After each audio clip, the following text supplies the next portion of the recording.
Depression اور anxiety کے بڑھتے ہوئے مسائل۔ آج کل ہر ایک دوسرا شخص سکون کی تلاش میں مارا پھرتا ہے، باوجود اس کے کہ اسے عیش و عشرت کی ساری چیزیں موجود ہیں، پھر بھی سکون نہیں۔ آج ہم دو ایسی باتیں ڈسکس کریں گے جن پر عمل کرتے ہوئے بے سکونی سے، بے چینی سے نجات حاصل کر لی جا سکتی ہے۔ اللہ تعالیٰ نے انسان کا جسم مٹی سے بنایا ہے اور اس کی خوراک کا ساز و سامان بھی اسی دھرتی سے اگتا ہے۔ جب انسان فوت ہو جاتا ہے تو مٹی میں مل جاتا ہے، جبکہ روح پرواز کر جاتی ہے۔ روح کا تعلق مٹی سے نہیں ہے، روح تو جہاں سے آئی ہوئی ہے وہیں چلی جاتی ہے۔ مثلا اگر ہمیں زیادہ گرمی لگتی ہے تو ہم اپنے جسم کو ٹھنڈک پہنچانے کے لیے اے سی آن کر دیتے ہیں یا پھر پنکھا چلا کے بیٹھ جاتے ہیں، اس سے ہمارے جسم کی ایک ضرورت پوری ہوتی ہے۔ ہم جیسے ہی اے سی کے سامنے بیٹھتے ہیں تو ہمارا جسم سکون محسوس کرتا ہے، بالکل ویسے ہی ہمارے روح کو بھی خوراک چاہیے ہوتی ہے، ہمارے روح کو بھی سکون چاہیے ہوتا ہے۔ ہم کبھی بور ہو رہے ہوتے ہیں یا بے چینی، بے سکونی محسوس کرتے ہیں تو ہم سوچتے ہیں کہ کہیں باہر چلے جائیں، کسی اچھے ریسٹورنٹ میں کھانا کھا لیں یا شاپنگ کر لیں۔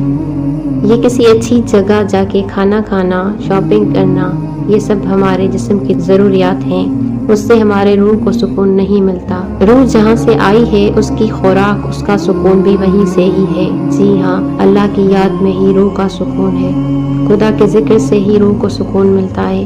خدا پر کامل یقین ہی روح کے سکون کا سبب ہے۔ آپ بہت پریشان ہیں، مشکلوں نے گھیرا ہوا ہے، لیکن آپ کے اندر سے یہ آواز آتی ہے کہ اللہ تعالیٰ ہے نا، وہ سب ٹھیک کر دے گا، یہ جو ہو رہا ہے اس کی مرضی سے ہے، تو آپ یقین جانیں پھر آپ کبھی بھی بے سکونی محسوس نہیں کریں گے۔ اور دوسری بات کہ آپ اپنی زندگی کو خود آسان کر سکتے ہیں، لوگوں سے امیدیں لگانا چھوڑ دیں، یقین جاننے اس سے زندگی آسان ہو جائے گی۔ شکوے شکایتیں کم کر دیں، جو ساتھ چل رہا ہے اسے روکے نہیں، اور جو رک گیا ہے اسے چلنے کا نہ کہیں۔ جس نے ہاتھ بڑھایا اسے تھام لے، اور جس نے دامن چھڑایا اسے خدا حافظ کہیں۔ اسے اللہ پر یقین بڑھ جاتا ہے اور زندگی مطمئن اور پرسکون بن جاتی ہے۔ ہم زندگی کی رنگ رنگیلیوں میں اتنا کھو گئے ہیں کہ زندگی کا اصل مقصد ہمیں یاد ہی نہیں۔ زندگی کا اصل مقصد اللہ کو راضی کرنا ہے۔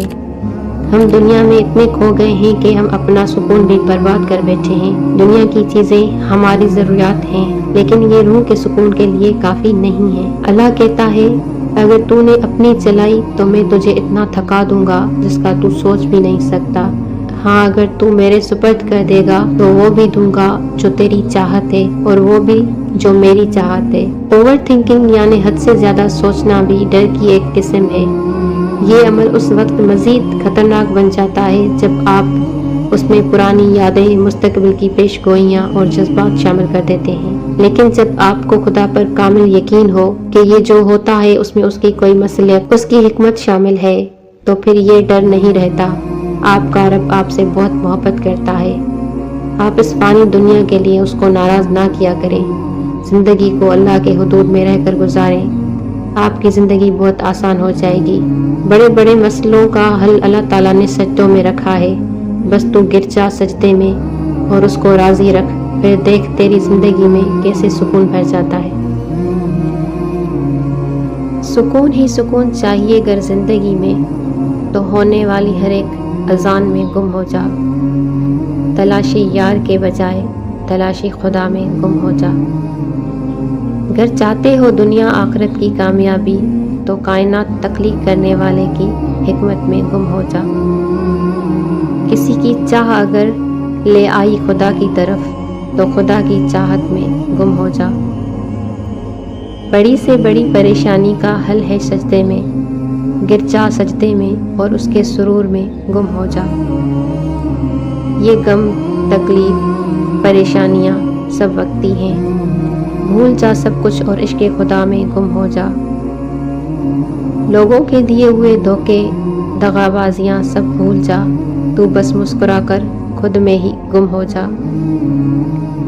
گر چاہتے ہو اپنی ہر ایک دعا کی قبولیت، تو ہو رہا ہے اس میں راضی ہو کر گم ہو جا۔